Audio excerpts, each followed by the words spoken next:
السلام علیکم ناظرین، آج کے پروگرام میں آپ کو خوش آمدید۔ آج کے پروگرام کا موضوع ہے خارجہ پالیسی یعنی فارن پالیسی۔ دنیا میں فی الحال 196 ممالک آباد ہیں۔ ان ممالک میں مختلف مذاہب اور مختلف نظریات کے لوگ بستے ہیں۔ اگر جائزہ لیا جائے تو مذہب کے لحاظ سے دنیا میں سب سے زیادہ تعداد ان فالوورز کی ہے جو کرسچینٹی یعنی عیسائیت کو فالو کرتے ہیں۔ ان کی تعداد پوری دنیا میں 32% ہے۔ مذہب کے لحاظ سے دوسری بڑی تعداد مسلمانوں کی ہے جو 25% ہے۔ تیسرے نمبر پر ہندو ہیں جن کی آبادی تقریباً 16% ہے۔ چوتھے نمبر پر بدھ مذہب کے لوگ ہیں جن کی آبادی تقریباً 6% ہے۔ اس کے بعد وہ ان مذاہب کے فالوورز ہیں جن کی تعداد کم ہے، مثلاً سکھ، مثلاً قادیانی، مثلاً یہودی یا احمدی۔ ان کی تعداد تقریباً 5% بنتی ہے۔ ان تمام مذاہب کے علاوہ دنیا میں تقریباً 15% سیکولرز کی ہے، یعنی ان لوگوں کی جن کا کوئی دین، ایمان، کوئی مذہب نہیں ہے۔ اب دنیا کے ان ممالک میں چاہے کوئی کسی مذہب کو فالو کرتا ہو یا وہ سیکولر ہو، ان کے اپنے اپنے نظریات ہوتے ہیں۔ وہ اپنے اپنے نظریات کے مطابق پالیسیز بناتے ہیں۔ ان کی فارن پالیسیز ہوتی ہیں تاکہ دنیا جو کہ ایک گلوبل ولیج بن چکا ہے، وہاں ایک دوسرے کے ساتھ تعلقات کیسے رکھیں۔ پھر UN چونکہ بن چکا ہے، اقوام متحدہ جسے ہم کہتے ہیں، اس اقوام متحدہ کی اپنی پالیسیز ہوتی ہیں اور ان تمام ممالک نے جو اس کے ممبر ہیں ان پالیسیز کو فالو کرنا ہوتا ہے۔ البتہ یہ بھی بڑی حیرت کی بات ہوگی ہمارے لیے کہ ان پالیسیز کو اگنور کرنے والے ممالک بھی UN کے ممبر ہیں۔ یہ وہ ممالک ہیں جن کی تعداد 5 ہے، یعنی امریکہ، روس، برطانیہ، فرانس اور چین۔ ان 5 ممالک کو سیکیورٹی کونسل میں ویٹو پاور حاصل ہے اور ان کی یہ اپنی مرضی کے مطابق زندگی گزارتے ہیں، کسی پالیسی کے اس طرح کے پابند نہیں ہیں۔ مثلاً آج کل جو بڑی پریشانی والے حالات چل رہے ہیں فلسطین کے، چند روز قبل UN میں اور سیکیورٹی کونسل میں فلسطین کے حق میں قرارداد پاس ہوئی تو امریکہ نے اسے ویٹو کر دیا، کیونکہ ویٹو کا پاور ان 5 ممالک کو حاصل ہے۔ وہ پاور جو ملک استعمال کرنا چاہے کر سکتا ہے ان میں سے۔ ویٹو پاور کا مطلب یہ ہے کہ اگر سب مل کر بھی کسی ایک بات پر متفق ہو جائیں، اس پر قرارداد منظور کر لیں، تو ویٹو پاور والا کوئی ایک ملک اسے نو کر دے تو وہ نل اینڈ وائڈ ہو جاتا ہے۔ تو اس طرح فلسطین پر قبضہ بڑھتا جا رہا ہے، آبادی مسلمانوں کی کم ہوتی جا رہی ہے، لیکن امریکہ صرف ایک ویٹو پاور کے ذریعے روک رکھا ہے باقی ممالک کو کچھ کرنے سے۔ اس تجزیے سے بات یہ بنتی ہے کہ ہمارے اسلامی ممالک کی تعداد گلوبل ولیج میں 57 ہے، تو 57 اسلامی ممالک کی اپنی کوئی پالیسیز ہونی چاہیے۔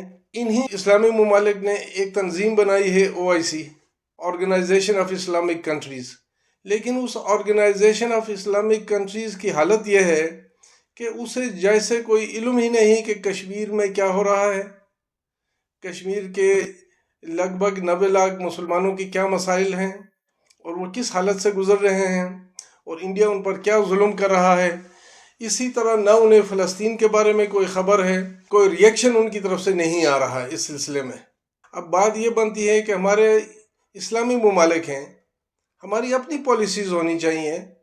ہماری پالیسیز کسی فلسفی، کسی اسکالر بات پر نہیں بلکہ قرآن و سنت کے مطابق ہونی چاہیے۔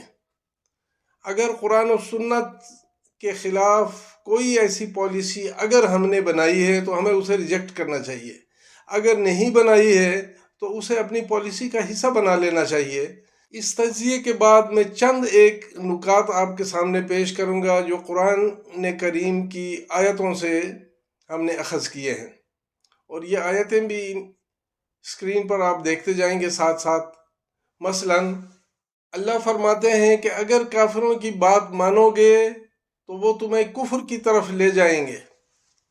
یعنی یہ ہے کہ ہم اسلامی ملک ہیں، اگر ہم کسی ایسے ملک کی بات مانتے ہیں اور ہمیں پابند کر دیتا ہے کہ جی میری بات مانو، تو ہم آہستہ آہستہ اپنے اسلام کے دائرے سے نکل جائیں گے. ہمیں دیکھنا چاہیے کہ ہمیں جس ملک کی طرف سے جو حکم ملتے ہیں وہ اسلام سے متصادم تو نہیں. اگر متصادم ہیں تو ہمیں انہیں ریجیکٹ کرنا چاہیے. اسی طرح اللہ فرماتے ہیں کہ غیروں کو اپنا رازدار نہ بناؤ. یہ بھی قرآن کی آیت ہے. تو غیروں کا مطلب یہ ہو گیا مثلاً آپ کے مالیاتی مسائل ہیں، مثلاً آپ کے ایٹمی مسائل ہیں، مثلاً آپ کے تعلیمی مسائل ہیں، آپ جو کچھ کرنا چاہتے ہیں کریں، لیکن اس شعبے کے ماہرین سے بات کو باہر نہ نکالیں. اور اسی طرح ان ممالک کی طرف راز کی باتوں کو شیئر نہ کریں جو آپ کے ساتھ جن کے تعلقات بہتر نہیں. اس کی وجہ بھی اسی آیت میں قرآن میں بتائی گئی ہے کہ اس لیے شیئر نہ کرو کیونکہ یہ لوگ تم سے بغض رکھتے ہیں، اور ان کی بغض ان کے زبان سے بھی ظاہر ہوتی ہے اور ان کے دلوں میں بھی ہے. تو اب اگر دنیا میں ہم دیکھیں بہت سارے ایسے ممالک ہیں جن کی سٹیٹمنٹس، جن کے کمنٹس، جن کی باتوں سے پتہ چلتا ہے کہ مسلمانوں کے خلاف بغض ان کے دلوں میں ہے اور ان کی زبان میں بھی ہے، اور تو ان سے کوئی امید نہیں رکھی جا سکتی. اس لیے ایسی طاقتوں کے ساتھ اپنے راز شیئر نہیں کرنے چاہیے. پھر اللہ نے یہ بھی فرمایا ہے کہ اہل ایمان کو چھوڑ کر کافروں کو دوست نہ بناؤ. یعنی آپ کے سامنے ایک سچویشن آتی ہے، ایک اسلامی ملک ہے، ایک غیر مسلم ملک ہے، تو ایسی صورت میں آپ کو اسلامی ملک کے ساتھ ہونا چاہیے. اگر آپ اس کو چھوڑ دیں گے تو آپ کا گویا اللہ سے کوئی تعلق نہیں ہے. ہاں، اجازت ہے کہ اگر مصلحت کے طور پر آپ کرتے ہیں تو اس کی اجازت ہے کہ وہ شارٹ ٹرم کے لیے ہو اور بطور مصلحت ہو، تو اسلام میں اس کی اجازت ہے. پھر اللہ پاک فرماتے ہیں کہ تم ان سے نہ ڈرو بلکہ مجھ ہی سے ڈرو. اب اگر جائزہ لیا جائے تو دنیا کے بہت سارے ممالک، کوئی امریکہ سے ڈر رہا ہے، کوئی روس سے ڈر رہا ہے، کس کو کسی ملک سے خوف ہے. اب ضرورت اس بات کی ہے کہ انہیں خوف اللہ سے ہونا چاہیے. اللہ کا خوف کریں، اللہ سے ڈریں اور اللہ کے احکامات کے مطابق اپنے ملکوں کو چلائیں. قرآن کریم میں ہی اللہ پاک فرماتے ہیں کہ یہ یہودی اور عیسائی تم سے ہرگز راضی نہیں ہوں گے جب تک تم ان کی مرضی کے مطابق نہ چلو. تو اب ان کی مرضی کے مطابق اگر ہم اپنی ثقافت تبدیل کریں، اپنا تعلیمی نظام تبدیل کریں، اپنا رہن سہن تبدیل کریں جیسے وہ چاہتے ہیں، تو ہم اسلام کے دائرے سے باہر نکل جائیں گے. اسی طرح قرآن میں یہ بھی فرمایا گیا ہے کہ جنہوں نے تم سے جنگیں لڑی ہیں ان سے دوستی نہ کرو. اگر اس آیت کو موجودہ دور میں لایا جائے تو جس ملک نے مسلمانوں کے ساتھ جنگیں لڑی ہیں، مثلاً عراق کو تباہ برباد کر دیا ہے، لبنان کو تباہ کر دیا ہے، فلسطین کو تباہ کر دیا ہے، اور افغانستان کو تباہ کر دیا ہے، تو کیا ایسے ملک کے ساتھ مسلمانوں کی دوستی بنتی ہے؟ مسلمانوں کی بالکل دوستی نہیں بنتی.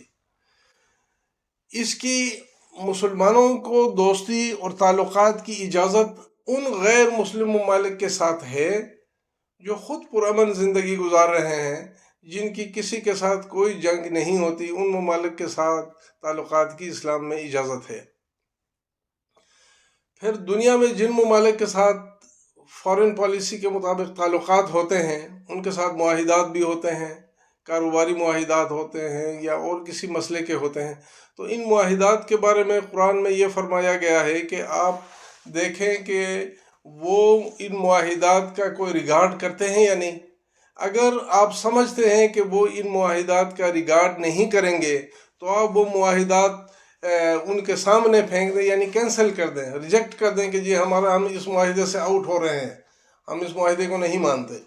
یعنی اگر معاہدہ کرنا ہے تو آپ ان کے ساتھ کریں جن کے ساتھ آپ کو ایشورنس ہو کہ وہ معاہدے کی پابندی کریں گے. اگر وہ معاہدے کی پابندی نہیں کرتے تو آپ معاہدے کو ریجیکٹ کر دیں. تو اس طرح بہت ساری ایسی باتیں ہیں قرآن میں اور رسول اللہ صلی اللہ علیہ وسلم کے احادیث مبارکہ میں کہ اگر انہیں ہم پک کریں تو foreign policy internal policy, defence policy, بہت ساری پالیسیاں بن سکتی ہیں اگر ہم پالیسیاں بنا کر ان پر عمل بھی کریں، یعنی انہیں خالی فائلوں میں بند نہ کر دیں بلکہ ان پر پریکٹیکلی عمل بھی کریں۔ اور انشاءاللہ اگر ہم ان پر عمل کریں گے تو جتنے بھی اسلامی ممالک ہیں یہ ایک مضبوط طاقت بن کر دنیا میں ابھر آئیں گے۔ بہت مہربانی، بہت شکریہ۔